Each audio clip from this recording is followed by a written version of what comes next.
예수님도 생명나무의 길을 걸으셨습니다. 예수님은 공생애를 시작할 때 먼저 성령님께 이끌려서 광야로 가셨습니다. 죄가 없으신 예수님은 40일 금식을 통해 자신을 전부 내려놓고 하나님만을 신뢰하는 길을 보여주셨습니다. 이 금식은 이스라엘의 광야 40년 연단의 모범이고 우리가 지나가야 할 시험과 연단의 길을 먼저 보여주신 사건입니다. 사단은 굶주려 계신 예수님께 이 돌로 떡이 되게 하라고 하면서 육신의 정욕으로 유혹을 했습니다. 이 유혹의 본질은 하나님을 기다리지 말고 내 힘으로 문제를 해결하라고 하는 것이죠. 하지만 예수님은 돌이 떡이 되게 할 수 있는 능력이 하나님이시니까 있으셨지만은 사단의 유혹에 넘어가지 않고요.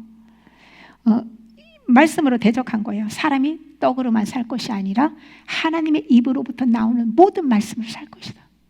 아버지 하나님으로부터 입으로부터 나온 말씀. 우리가 내가 그냥 내 혼적으로 성경을 읽으면 이거는 생명의 말씀이 아니에요. 성령으로 하고 성령으로부터 받은 레마의 말씀. 그것이 우리의 영혼을 살려주는 생명의 능력이죠. 그리고 영혼의 참된 양식은 하나님의 말씀이라는 것을 친히 보여주셨는데요. 바울이 나는 날마다 죽느라고 고백한 것처럼 우리도 날마다 자아를 죽이고 하나님만을 신뢰해야 합니다. 말씀을 매일 소리내어 먹을 때에 영이 살아나고 마음과 육체도 힘을 얻습니다. 우리는 먹고 마시고 입는 모든 필요는 주님 손에 맡기고 먼저 그의 나라와 의를 구하며 성령님께 자족과 감사를 배우고 실천해야 합니다. 예수님의 두 번째 시험은 이생의 자랑입니다. 사단은 예수님께 성전에서 뛰어내려라.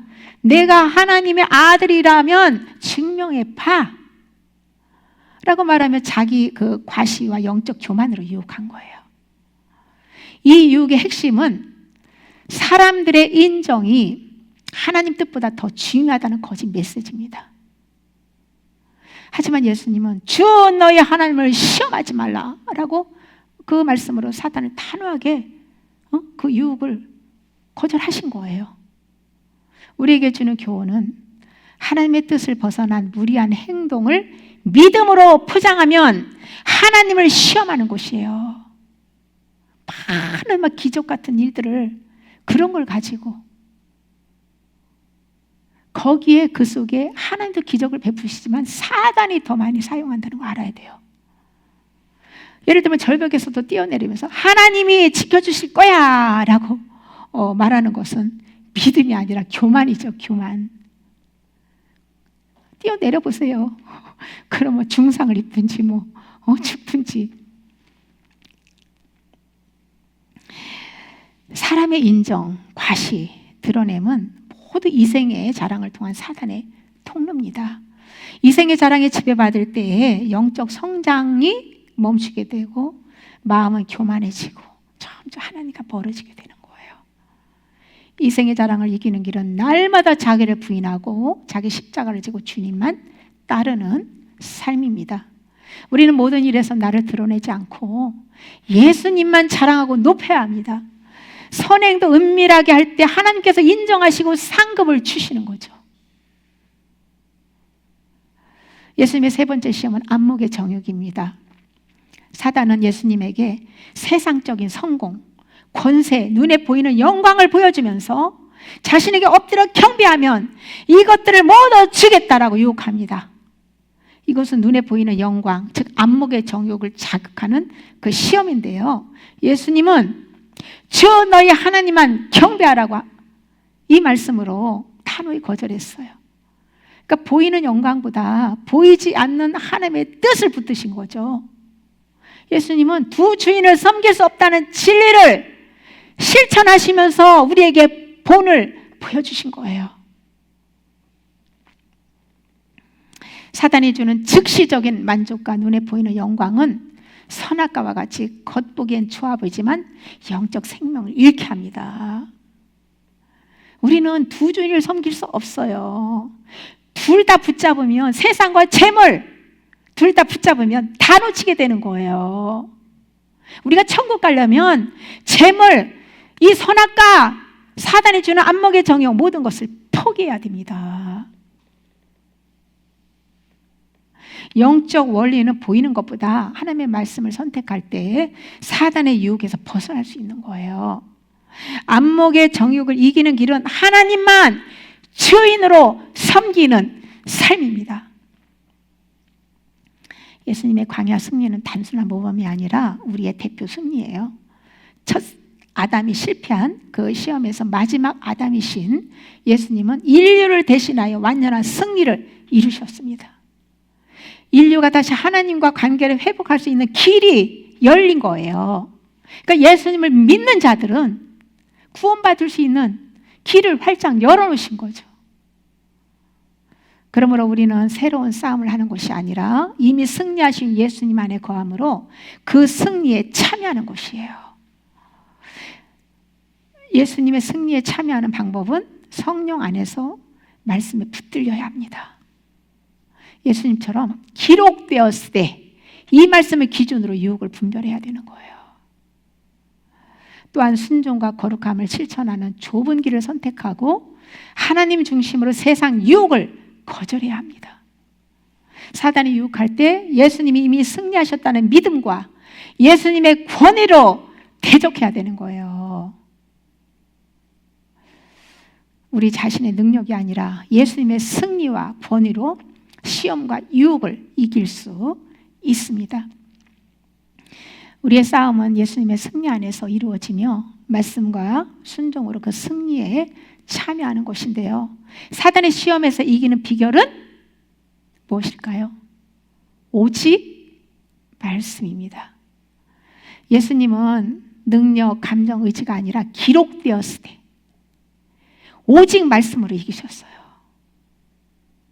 유혹을 분별하는 기준은요, 오직 살아있는 말씀, 아버지 입으로부터 나온 말씀, 100% 그 말씀을 믿고 신뢰하면 성령께서 이기게 하시는 거예요. 말씀이 없으면 영분별을 못하여서 사단의 유혹을 깨닫지 못하고 하나님의 지혜가 없어서 결국 멸망의 길로 향하게 됩니다. 안목의 정욕을 이기는 길은 눈에 보이는 영광이 아니라 생명력이 있는 말씀과 하나님의 뜻을 붙드는 하나님 한 분 중심의 삶입니다. 하나님 중심의 삶. 모든 문제의 뿌리는 상황이 아니라 하나님을 알지 못하는 마음이에요. 내 백성이 지식이 없어 망했다라고 말씀한 것처럼 주님을 알지 못하면, 진리를 알지 못하면 사단의 유혹에 그냥 휘둘려가지고 그냥 끌려가는 거예요. 그래서 말씀으로 회개하고 말씀을 읊조림으로 마음에 새기고 진리를 경험하는 것이 그 무엇보다 중요합니다. 진리를 알지니 진리가 너희를 자유롭게 하리라고 했잖아요. 이건 지식이 아니고 경험적인 알미예요. 경험을 통해서 진리를 경험해야 돼요. 그래야 그 진리가 믿어지고 그 진리가 우리에게 자유를 주는 거예요. 예수님처럼 기록된 말씀으로 사단을 이기기 위해서 하나님은 우리에게 새 언약을 주셨습니다. 하나님은 새 언약을 예레미야 31장 33절 그리고 히브리서 10장 16절에서 내 법을 그들의 속에 두며 그 마음에 기록하겠다라고 말씀하세요. 이 약속을 우리 안에서 성령님이 성취하시는데요. 이 약속을 성취하시기 위해서 성령님이 우리 안에 오신 거예요. 우리가 예수 그리스도 안에 살 때 성령님은 말씀을 기억나게 하시고 우리 안에서 순종할 마음을 주시고 또 예수님이 하신 말씀 그대로 들려주시는 분이세요. 그래서 성령으로 행할 때만 말씀으로 사단이 어떤 욕을 하고 시험을 하든지 다 이길 수 있는 거예요. 보이는 것보다 말씀을 붙드십시오. 믿음은 보이지 않는 것을 붙드는 것이에요. 히브리서 11장 1절 믿음은 바라는 것들의 실상이요 보이지 않는 것들의 증거니라고 증언합니다. 여기서 실상은 하나님이 약속하신 것이 이미 내 삶의 실제가 된 것처럼 붙드는 마음이에요. 아직 손에 잡힌 것이 없어도 하나님이 주신다고 하면 이미 가진 것처럼 믿는 마음이에요. 증거는 눈에 보이지 않지만 하나님께서 하신 말씀이 반드시 이루어진다는 확신입니다. 즉 믿음은 보이는 것에 근거하는 것이 아니라 하나님이 약속이 진짜 현실이라는 확신이에요. 아직 눈에 보이지 않아도 될 줄 알고 기다리는 마음이죠. 보이는 것을 가지고 무슨 믿음이라고 하는 거겠어요. 아니 보이는 것이 그걸 뭐 믿고 자시고 어디서 다 믿는 거지. 보이는 것이 보이지 않는 것이에요. 믿음은 보이지 않는 약속을 실제로 여기는 것이고, 믿음은 미래의 약속을 현재에 붙드는 것입니다. 믿음은 아직 보이지 않지만 하나님이 약속하신 현실을 지금 마음으로 붙잡는 것이에요. 사람의 인정보다, 자아보다, 보이는 성공보다 말씀을 붙드는 사람이 시험을 이깁니다. 예수님이 걸어가신 길이 바로 생명나무의 길입니다. 거룩은 선악과의 길을 끊고 생명과를 먹는 것이에요. 세상이 주는 시험은 딱 3가지 뿐입니다. 육신의 정욕, 안목의 정욕, 이생의 자랑. 이것이 바로 선악과의 길이고요. 내가 판단하고 내가 행하고 내가 보는 그 율법의 길이에요. 반대로 생명나무는 예수 그리스도의 생명이고 우리 안에서 역사하시는 성령의 은혜입니다. 그래서 생명나무이신 예수님을 바라다 보고 성령으로 살 때 생명과 성령의 열매를 주렁주렁 맺게 되는 거예요. 율법은 내가 스스로 지켜라고 한다면 복음은 내가 너희 안에서 이루겠다라고 말씀하는 거예요. 그래서 믿음이 필요한 거예요. 내가 무엇을 하려고 하는 게 아니라 믿고 주님이 하실 수 있도록 자리를 내어드리는 게 중요한 거예요. 우리가 성령을 따라 행하면 성령의 열매가 맺히죠. 성령의 열매는 내가 만드는 열매가 아니라 성령님이 우리 안에서 맺으시는 생명의 열매입니다. 그래서 거룩은 육신의 정욕, 안목의 정욕, 이생의 자랑이 아니라 선악과를 끊고 생명나무의 열매를 먹는 삶입니다. 성화는 선악과를 끊는 만큼 이루어지는 거예요. 사람은 한 번에 모든 정욕을 끊지 못하잖아요. 예수님을 믿는다고 단번에 그 예수님의 믿음으로 모든 그 육신의 정욕, 안목의 정욕, 이생을 다 끊을 수 있겠습니까?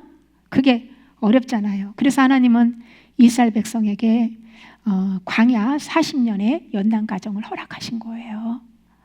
우리도 같은 길을 걸어가고 있는데요. 이 길은 좁으면 좁은 길입니다. 생명을 얻는 이 길로 나아갈 때 믿음이 성장하게 되는데 성화는 한순간이 아니라 평생의 여정이라고 할 수도 있겠죠. 이 과정에서 가장 중요한 것은 회개입니다.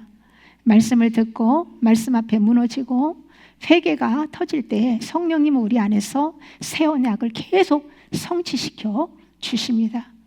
이 시간 우리는 2길을 알아보았습니다. 하나는 선악과의 길, 나 자신과 욕망이 주인이 되는 길입니다.